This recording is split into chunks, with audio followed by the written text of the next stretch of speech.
ధర్మం ప్రేక్షకులకు నమస్కారం. జయహో జగన్నాథ కార్యక్రమానికి స్వాగతం, సుస్వాగతం. పూరి జగన్నాథ రథయాత్రకు సంబంధించినటువంటి విశేషాలు, స్వామివారికి సంబంధించినటువంటి ఆధ్యాత్మిక అంశాలని మనం పొద్దున్నుంచి కూడా మాట్లాడుకుంటూ ఉన్నాము. ఇంకా మరిన్ని విశేషాలు అందించేందుకు మనతో పాటు స్టూడియోలో సిద్ధంగా ఉన్నారు హిందూ ధర్మచక్రం వ్యవస్థాపకులు శ్రీ మద్దికుంట శ్రీకాంత్ శర్మ గారు. వారికి స్వాగతం చెప్పేద్దాం. నమస్తే అండి. నమో నమః. కార్యక్రమానికి స్వాగతం. చక్కగా మీ మాటల్లో పూరి జగన్నాథుడి గురించి మేము తెలుసుకోవడం చాలా సంతోషంగా అనిపిస్తోంది. అయితే ఇప్పుడు స్వామివారికి సంబంధించి ఆ రథయాత్ర చూసిన అక్కడ ఉండేటువంటి విశేషాలు ప్రతిదీ కూడా ఒకదాన్ని మించి వింతగా, విశేషంగా, ఎన్నో మనకు అందనటువంటి అంశాలుగా అనిపిస్తూ ఉంటాయండి. ప్రధానంగా తీసుకుంటే జగన్నాథుణ్ణి ఎందుకు అసలు శ్రీకృష్ణుడిగా చెప్పడం జరుగుతోంది? దీని వెనక ఏమన్నా ఉందా? శ్రీకృష్ణ పరమాత్మగా ఇక్కడ జగన్నాథుని మనము కొలుస్తాం. ఎందుకు శ్రీకృష్ణుగా కొలుస్తున్నాము అని అంటే, పక్కన ఇద్దరుంటారు.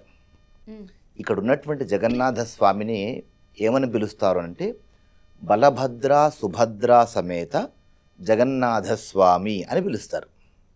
మనము ఈ జగన్నాథుడిని శ్రీకృష్ణ పరమాత్మునిగా భావించవచ్చా అనడానికి ఈ పక్కన ఉన్నటువంటి ఇద్దరే కారణం. బలభద్రుడు అంటే ఎవరు? సాక్షాత్తు బలరాముడు. బలరాముడే బలభద్రుడు. ఈ బలరాముడు ఎవరు? సాక్షాత్తు శ్రీకృష్ణ పరమాత్ముని సోదరుడు. పక్కన ఇంకొకరు ఉంటారు, సుభద్ర. సుభద్రాదేవి వీరిరువురి గారాల పట్టి చెల్లి. కనుక ఈయన కృష్ణ పరమాత్మనే అని మనం ఈ విధంగా చెప్పుకోవచ్చు. అయితే దీనికి ఒక పురాణ ఐతిహ్యం కూడా మనకు చరిత్రలో కనబడుతుందమ్మా. ఆ పురాణ కథ ఏంటి అంటే, మహాభారత యుద్ధం, కురుక్షేత్ర యుద్ధం అంతా జరిగింది. కౌరవులందరూ మరణించారు. అందులో అగ్రగణ్యుడైనటువంటి వాడు దుర్యోధనుడి మరణ వార్త తల్లిదండ్రులైనటువంటి గాంధారికి, ధృతరాష్ట్రునికి ఎంతకు మింగుడు పడలేదు. పాపం చాలా ప్రేమించారు కదా కొడుకుని. అయితే తల్లి గాంధారి మాత్రము కృష్ణుడు తలుచుకుంటే గనక యుద్ధాన్ని ఆపగలడు కదా, కానీ కృష్ణుడే ఈ యుద్ధమంతా జయించి నా 100 మంది కొడుకులను పొట్టను పెట్టుకున్నాడు అన్నటువంటి కోపాన్ని పెట్టుకుంటుంది. ఈ సంగతి కూడా మనకు అందరూ తెలిసింది, భారతంలో కనపడుతుంది. ఓ సందర్భంలో గాంధారిని గెలవడానికి కృష్ణ పరమాత్మ వస్తాడు. అప్పుడు గాంధారి శపిస్తుంది కృష్ణ పరమాత్మని. ఏ విధంగా అయితే కురువంశము నాశనమయ్యిందో అదేవిధంగా యాదవ వంశం నాశనం అవుగాక అని శపిస్తుంది. కానున్నది కాక మానదు అనుకుంటాడు కృష్ణ పరమాత్ముడు. కొంతకాలం గడుస్తుంది. ఈ యాదవుల్లో ముసలం పుడుతుంది. ఆ ముసలం పుట్టిన తర్వాత ఒకరినొకరు కొట్టుకొని చనిపోతారు. అంటే యాదవ వంశం నిర్వంశం అవుతుంది. ఆ తర్వాత కృష్ణుడు ఒంటరిగా ఒక అడవిలో సేదతీరుతూ ఉంటాడు. పొదలమాటున ఆయన కాలి బొటన వేలి కదులుతూ ఉంటుంది. జరా అనేటువంటి ఒక వేటగాడు ఆ బొటన వేలును చూసి ఏదో పక్షి అనుకొని గట్టిగా బాణాన్ని కొడతాడు. బొటన వేలుకు బలంగా తగులుతుంది. అబ్బా అంటాడు కృష్ణుడు. జరా అక్కడికి వచ్చి చూసి ఇది కృష్ణ పరమాత్ముడని చూసిన తర్వాత విలవిలా ఏడుస్తాడు. ఇందులో నీ తప్పేం లేదు నాయన, ఇంకా నా శరీరం నేను త్యాగం చేయాల్సినటువంటి సమయం వచ్చింది అని శరీర త్యాగం చేసేస్తాడు. తర్వాత చేయవలసినటువంటి విధులన్నీ కూడా అతనికి చెప్తాడు.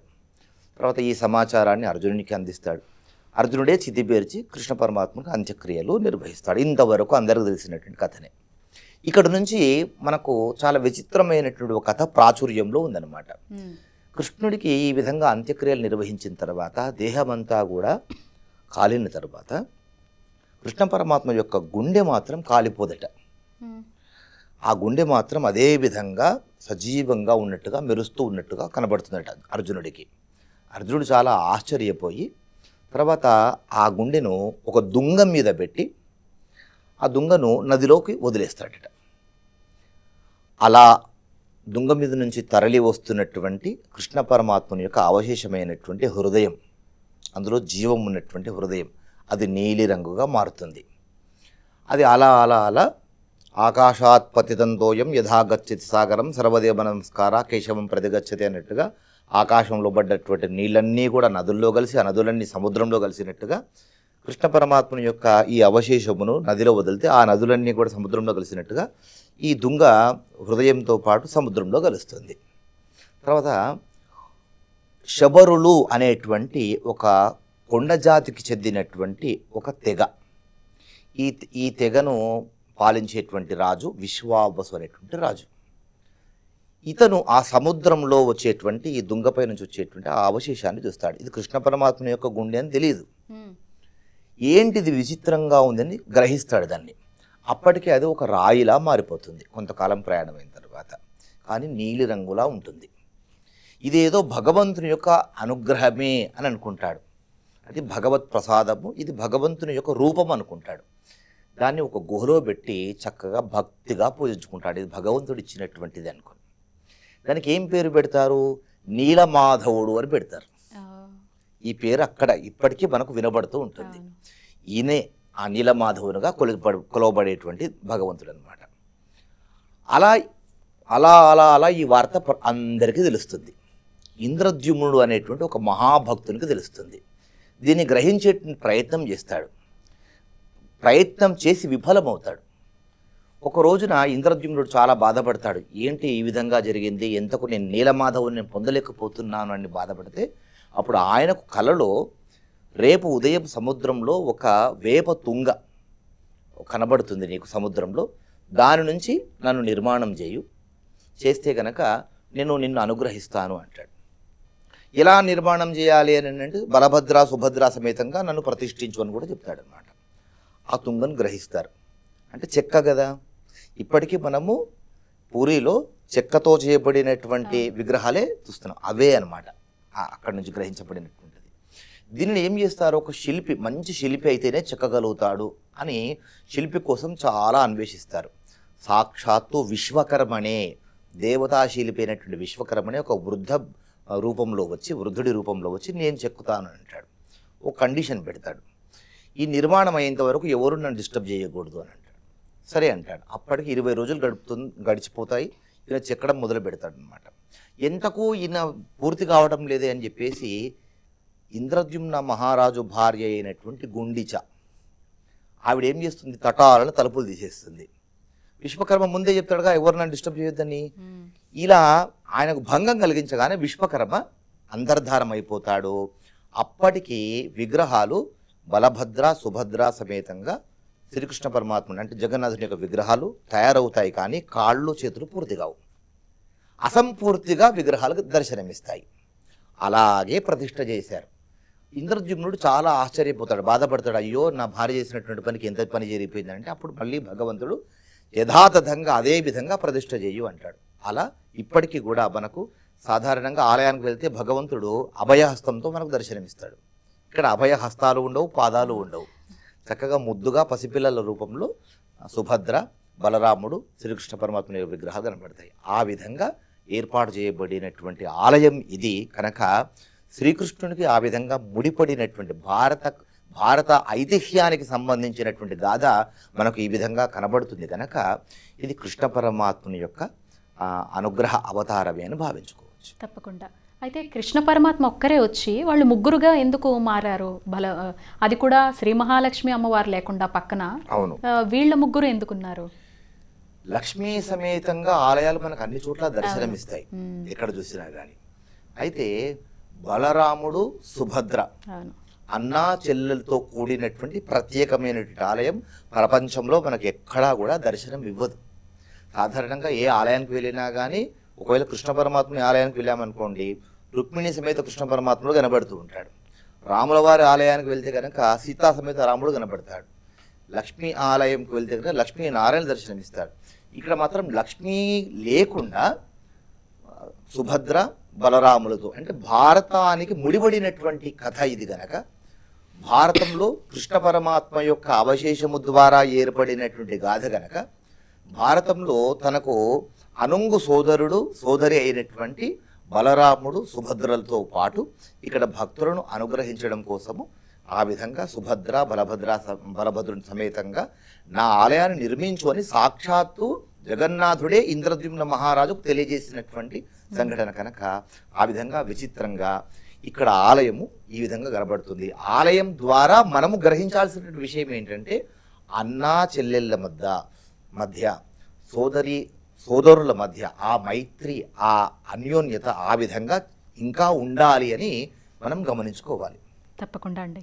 ఇక్కడ అయితే గుండీచా ఆలయం మీరు ఇందాక ఆ అమ్మ గురించి చెప్పడం జరిగింది. గుండీచా ఆలయం దగ్గరికి రథయాత్ర అనేది చేరుకోవడానికి ఎంత సమయం పడుతుంది? ఎందుకు ప్రత్యేకంగా గుండీచా ఆలయం గురించి ఈ జగన్నాథ రథయాత్ర మొత్తంలో కూడా స్పెషల్గా చెప్పడం జరిగింది? ఇంతకుముందు మనం చెప్పుకున్నాం కదా, గుండీచా అనేటువంటి ఇంద్రద్యుమ్న మహారాజు యొక్క భార్య అని చెప్పుకున్నాం కదా. అయితే అక్కడే ఈ గుండీచా ఆలయం ఎక్కడైతే ఉందో అక్కడ ఈ బలభద్ర సుభద్ర సమేత జగన్నాథ స్వామి యొక్క విగ్రహాలు అక్కడ తయారయ్యాయి అని చెప్తారనమాట. ఆ ప్రాంతమునే గుండీచా ఆలయంగా చెప్తారు. ఈ గుండీచా అనేటువంటి ఈవిడ జగన్నాథ స్వామిని వేడుకుందట. సంవత్సరానికి ఒక్కసారైనా కానీ నా దగ్గరికి వచ్చిపోనాయనా అని కోరుకుందట.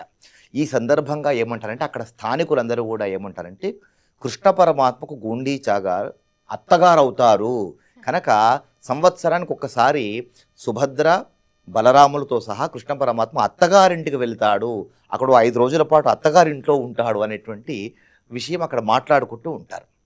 అయితే ఇలా జగన్నాథ రథయాత్ర ప్రారంభమైన తర్వాత అక్కడ ఆ క్షేత్రానికి గుండీచా ఆలయానికి చేరుకోవడానికి సుమారు 12 గంటల సమయం పడుతుందని అంటారు. 12 గంటల సమయం అంటే ఎందుకంత సమయం పడుతుంది? ఎందుకంటే ప్రపంచంలో నుంచి ఎక్కడెక్కడో భక్తులందరూ కూడా ఇక్కడ జగన్నాథ స్వామిని దర్శించుకోవడం కోసం రావడం అనేది జరుగుతుంది. సుమారు ఎంత కాదన్నా కానీ రోజుకు 10 లక్షల మంది భక్తులు స్వామివారిని దర్శించుకోవడానికి వస్తారట. ఎందుకు అంతమంది దర్శించుకోవడానికి వస్తారు అని అంటే ఇక్కడ మనకు పురాణంలో ఒక చాలా విచిత్రమైన విషయం చెప్తారు. ఎవరైతే భక్తితో ఈ పురీ క్షేత్రానికి చేరుకొని ఈ రథయాత్రలో స్వయంగా ఆ రథాన్ని లాగుతారో అలాంటి వారికి మోక్షం లభిస్తుంది అని ఒక విషయం చెప్తారనమాట. కనుక ఆ తాడు పట్టుకొని లాగితే చాలు జన్మరాహిత్యము జరిగి వాళ్ళకు మోక్షం సిద్ధిస్తుంది అనేటువంటిది ప్రగాఢమైనటువంటి విశ్వాసం. అందుకే ఎక్కడెక్కడో ప్రజలందరూ కూడా ఆ సేతు హిమాచలము మాత్రమే కాకుండా ప్రపంచవ్యాప్తంగా ఉన్నటువంటి హిందువులు ఇతర మతాల్లో ఉన్నటువంటి వాళ్ళు కూడా ఈ పురీ క్షేత్రానికి వచ్చి ఈ 10 రోజుల పాటు జరిగేటువంటి ఈ రథయాత్రలో పాల్గొనడం జరుగుతుంది. కనుక అంత రద్దీగా ఉండేటువంటి ఈ సమయం కనుక ఒక 3 కిలోమీటర్ల దూరం మాత్రమే ఉంటుంది. జగన్నాథ స్వామి యొక్క ఆలయానికి గుండీచా ఆలయానికి కేవలము 3 కిలోమీటర్ల దూరము మాత్రమే. 3 కిలోమీటర్లు చేరుకోవడానికి 12 గంటల సమయం పడుతుంది. కనుక అంత భక్తులు రావడం అనేది జరుగుతుంది. ఆ విధంగా గుండీచా ఆలయానికి పట్టేటువంటి సమయం అదనమాట. తప్పకుండా అండి. అయితే ఆషాఢ మాసంలోనే ఎక్కడా లేని విధంగా 10 రోజుల పాటు స్వామివారి వేడుక జరగడం అనేది మనం ప్రపంచంలోనే ఒక వింతగా చెప్పచ్చు. జగన్నాథ రథయాత్ర అనేది స్వామివారు ఆషాఢాన్ని ఎంచుకోవడానికి గల కారణం ఏంటి? మనము నారాయణుడు నారాయణి అని అంటాం. ఎవరు వీళ్ళిద్దరు? నారాయణుడు నారాయణి భార్య. నారాయణుడు నారాయణి, నారాయణుని యొక్క సోదరి నారాయణి. అవునా? నారాయణుడు యొక్క సోదరి నారాయణి. కనుక అన్నా చెల్లెళ్ళ యొక్క అవినాభావ సంబంధాన్ని మనము ఇక్కడ దర్శించుకోవాలి. ఎందుకంటే జగన్నాథుడు సోదరితో అక్కడ ప్రతిష్టమయ్యాడు, నారాయణుడు నారాయణితో ఉన్నాడు. అక్కడ సుభద్రాదేవి సాక్షాత్తు అమ్మవారి స్వరూపము అని చెప్తారనమాట. ఇప్పుడు ఆషాఢ మాసమే ఎంచుకోవడానికి గల కారణం, ఆషాఢ మాసంలో అసలు దేశమంతా కూడా ఈ ఆషాఢ మాసంలో వచ్చేటువంటి ఈ ఆదివారాల్లో తెలంగాణలో అయితే చాలా ప్రాచుర్యంలో ఉన్నటువంటిదే బోనాలు అనేటువంటి పేరుతో చేస్తాం. భారతదేశం అంతా కూడా ఈ ఆషాఢ మాసంలో అమ్మవారి యొక్క ఉత్సవాలు జరిపేటువంటి ఆచారం ఉంది. మనము తెలంగాణేతర రాష్ట్రాలకు వెళ్ళినప్పుడు కూడా ఇక్కడైతే కనుక బోనాలు అనేటువంటి పేరుతో మనం పిలుస్తూ ఉంటాం. అక్కడ వేరే పేరుతో అమ్మవారిని ఆరాధన చేస్తూ ఉంటారు. కనుక ఆషాఢ మాసంలో ఇటు నారాయణుణ్ణి అటు నారాయణిని అన్నా చెల్లెలను ఇరువురిని ఆరాధించుకునేటువంటి మాసం ఇది. కనుక ఆషాఢ శుద్ధ పాడ్యము నుంచి వారాహి నవరాత్రులు కూడా మనం ప్రారంభం చేసుకుంటాం కదా. ఎందుకంటే ఇక్కడ జగన్నాథ క్షేత్రంలో కూడా అమ్మవారు వారాహి స్వరూపంగా కూడా భావిస్తూ ఉంటారు. కనుక ఈ నవరాత్రులు విధియ నుంచి ఇక్కడ జరిగేటువంటి ఈ నవరాత్రులు వీటన్నిటిని దృష్టిలో పెట్టుకుంటే ఆషాఢ మాసము నారాయణికి ఇరువురికి చాలా ప్రీతిపాత్రమైనటువంటిదిగా. అదే మనం కార్తీక మాసం వస్తే నారాయణుణ్ణి పరమేశ్వరుణ్ణి ఏ విధంగా అయితే ఆరాధిస్తామో అట్లా ఆషాఢ మాసంలో ఈ నారాయణుని ఆరాధించడానికి ఇది ఒక విశిష్టమైనటువంటి మాసంగా భావించుకోవచ్చు. తప్పకుండా అండి. అయితే ఇందాక గుండీచ ఆలయం గురించి మాట్లాడుకునేటప్పుడే నేను మర్చిపోయాను. గుండీచ స్వామివారి రథాన్ని ధ్వంసం చేసింది అనేటువంటి మాట కూడా అంటారు. ఎందుకండి? చాలా విచిత్రంగా ఉంటుంది. అదే గుండీచ స్వామివారి రథాన్ని ధ్వంసం చేయడం ఏంటి అని. ఇక్కడ గుండీచ ఆలయానికి వచ్చినప్పుడు ఇక్కడ లక్ష్మీ అమ్మవారు స్వామివారి కోసం ఎదురు చూస్తుంది అని ఒక విషయం చెప్తారనమాట. స్వామివారి రథయాత్ర ఆషాఢ శుద్ధ విధియ రోజున ప్రారంభమవుతుంది. ఇలా ప్రారంభమైనటువంటి రథయాత్ర అశేషమైనటువంటి భక్తుల సహకారంతో రథయాత్ర ప్రారంభమయ్యి రాత్రికి గుండీచ ఆలయానికి చేరుకుంటుంది. ఇక్కడ చాలా విచిత్రంగా జరిగాయి. ఆ రాత్రికి అంటే సాయంకాలం వరకు రాత్రి వరకు చేరుకున్నప్పటికీ కూడా ఆ రాత్రికి అక్కడ విశ్రాంతి తీసుకుంటారు. తర్వాత అమ్మవారు లక్ష్మీదేవి ఏం చేస్తుందంటే నేను లేకుండా నీ రథయాత్ర సాగుతుందా అనేటువంటి కినుక వహిస్తుందట అమ్మవారు. ఒకసారి అమ్మవారు అలిగే కదా, వైకుంఠం వదిలేసి వెళ్ళిపోయింది. అలక అనేటువంటిది ఆడవాళ్ళకు అలంకారప్రాయం కనుక అమ్మవారు కూడా అలుగుతుంది. నేను లేకుండా నువ్వు ఇట్లా వెళ్తావయ్యా అన్నటువంటి ఆ చిరు కోపమును స్వామివారి మీద చూపిస్తుందట. చూపించి వచ్చి ఓ కంట రథాన్నంతా కూడా చూస్తుందట. చూసి మురిసిపోయి ఆనందపడి అదే ఆనందం సమయంలో కాస్త కోపాన్ని కూడా చూపెడుతూ ఆ రథాన్ని ధ్వంసం చేస్తుంది అనేటువంటి కథ ఒకటి ప్రాచుర్యంలో ఉంది. మరి ఇప్పటికీ కూడా గుండీచ ఆలయాన్ని చేరుకున్న తర్వాత లక్ష్మీ అమ్మవారు ఇక్కడ స్వామివారి రథాన్ని ధ్వంసం చేస్తుందా అని అంటే ప్రత్యక్షంగా అమ్మవారు వచ్చి ధ్వంసం చేసేటువంటి క్రియ అంతా మనకు కనబడదు. కానీ ఈ ఘట్టం అంతా కూడా అక్కడ ఉన్నటువంటి ఆ పురోహితులందరూ కూడా చేస్తారు. ఇదిగో అమ్మవారు వచ్చి ఈ రథాన్ని ఈ విధంగా ధ్వంసం చేసేది, అమ్మవారు అలిగింది, కోప్పడింది అనేటువంటి విషయం అంతా కూడా చెప్తారు. దీనంతా కూడా ఒక వేడుక అయినటువంటి ఘట్టంగా చెప్పుకుంటారనమాట. దీన్ని ఒక పంచమి రోజున ఇక్కడ చేస్తారు. దీన్ని ఒక పంచమిగా ఒక ప్రముఖమైనటువంటి పేరుతో కూడా పిలుస్తారనమాట. అట్లా తప్పకుండా. అయితే మన హిందూ ధార్మికతలో చాలా ఆలయాలకి ఒక్కొక్క దానికి ఒక్కో రకమైనటువంటి విశేషం ఉంది. కొన్నిటిని ముక్తి క్షేత్రాలు అని చెప్పి పిలుస్తారు, కొన్నిటిని మోక్ష క్షేత్రాలు అని చెప్పి పిలుస్తూ ఉంటారు. పూరిలో అడుగు పెడితే ముక్తి వస్తుంది అనేటువంటి మాట అంటూ ఉంటారు, నిజమా అండి? పూరి ముక్తి క్షేత్రమా మోక్ష క్షేత్రమా అనేటువంటి సందేహం అనేక మందిలో ఉంటుంది. ముమ్మాటికి కూడా ఈ పురి క్షేత్రం ముక్తి క్షేత్రం, మోక్షపురి అనేటువంటిది కాదు. ఇది చాలామంది ఏమనుకుంటారంటే సప్త మోక్ష క్షేత్రములు ఉన్నాయి. అయితే అందులో సప్త మోక్షపురములలో పురి అనేటువంటిది ఒక మోక్షపురమా అని భావిస్తూ ఉంటారు. ఎందుకంటే అయోధ్య, మధుర, మాయ, కాశీ, కాంచి, అవంతిక, పురి, ద్వారవతి చైవ సప్తైతే మోక్షదాయకాః అంటారు.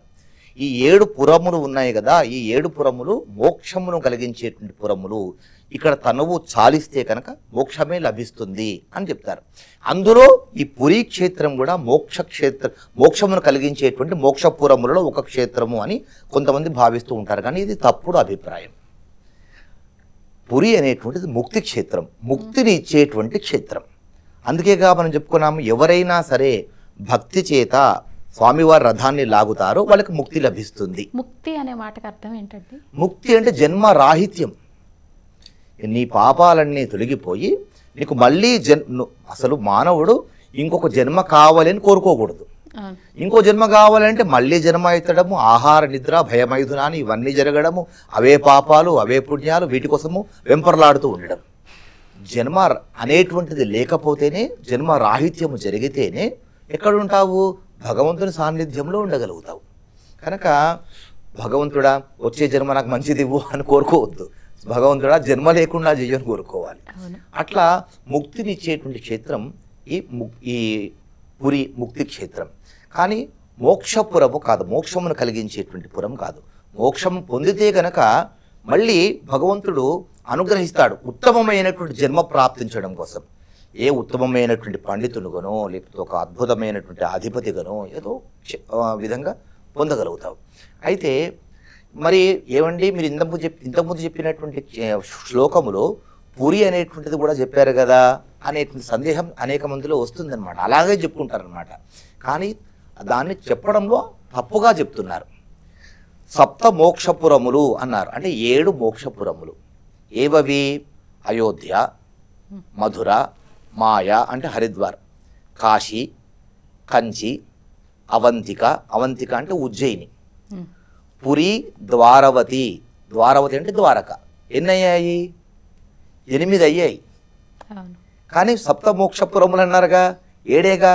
మరి ఇక్కడ 8 ఎట్లా అయ్యాయి అని అంటే అయోధ్య, మధుర, మాయ, కాశీ, కాంచి, అవంతికాపురి ఒకటే పదం అనమాట.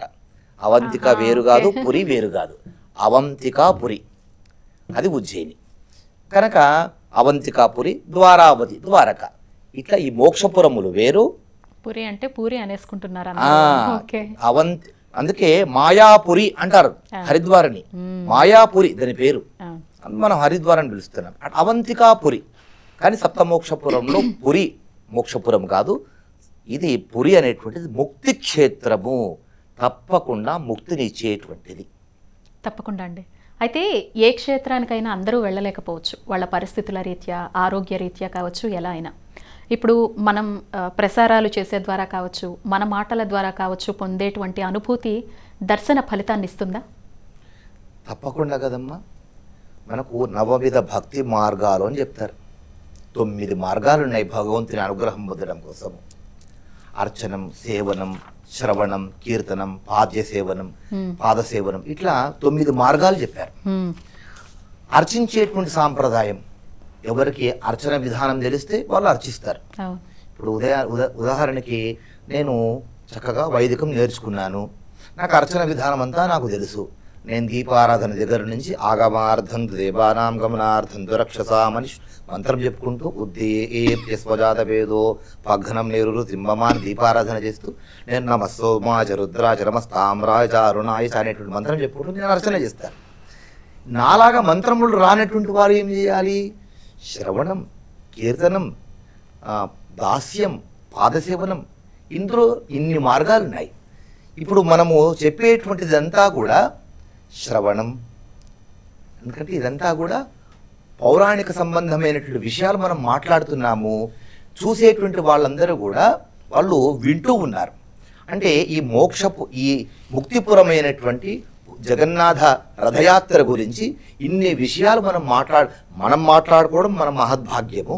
వీటిని వినడం అనేటువంటిది వినేటువంటి శ్రోతల యొక్క మహద్భాగ్యం. కనుక నవవిధ భక్తి మార్గాల్లో శ్రవణం అనేటువంటి భక్తి మార్గం ద్వారా పూరి జగన్నాథ రథయాత్రకు సంబంధించినటువంటి విశేషాలను తెలుసుకుంటున్నాం గనక అచేతనంగా మనకు తెలియకుండానే లీలామానుషంగా మన మనస్సు అనేటువంటిది పురీ క్షేత్రానికి వెళ్ళి మనోజవం మారుతుల్య వేగం అని మనం ఆంజనేయ స్వామిని ఎట్లా అంటాం, మనస్సు ఎంత వేగంగా ప్రయాణం చేస్తుంది అంత వేగంగా ప్రయాణం చేసేవాడా అని ఆంజనేయ స్వామి. ఈ మనస్సు ఆ విధంగా ప్రయాణం చేసి నీ మనస్సు అక్కడ లయమయ్యి ఆ జగన్నాథుని యొక్క రథంతో పాటు నేను కూడా అక్కడ లాగుతున్నాను, నేను అక్కడే ఉన్నాను అనేటువంటిది నువ్వు ఆ భావనలోకి వెళ్ళిపోతావు. కనుక వినడం ద్వారానే ఖచ్చితంగా నువ్వు జగన్నాథ రథయాత్రలో పాల్గొనేటువంటి ఫలితము పొందుతావు. కనుక శ్రద్ధగా వినడం ద్వారా చేతులారంగా శివుని పూజించనేని, నోరు నవ్వంగా హరికీర్తి నడవనేని అని అంటారు కదా. చేతులిచ్చాడు భగవంతుని సేవించు, నోరిచ్చాడు భగవంతుని కీర్తించు, చెవులిచ్చారు చక్కగా భగవంతుని గురించి విను, వింటే పుణ్యం వస్తుంది. కనుక మీరు అన్నట్టుగా ఈ మాధ్యమం ద్వారా ఈ జగన్నాథ రథయాత్ర గురించి వినడం కూడా, శ్రవణం చేయడం ద్వారా కూడా రథయాత్రలో పాల్గొనే ఫలితమే. చాలా చాలా ధన్యవాదాలండి. చక్కనైనటువంటి విశేషాలని మా ప్రేక్షకులందరికీ కూడా జగన్నాథుడి గురించి తెలియపరుస్తూ వివరించారు. ధన్యవాదాలండి. ఇది వాల్టి జయహో జగన్నాథ కార్యక్రమం. చూస్తూనే ఉండండి హిందూ ధర్మం.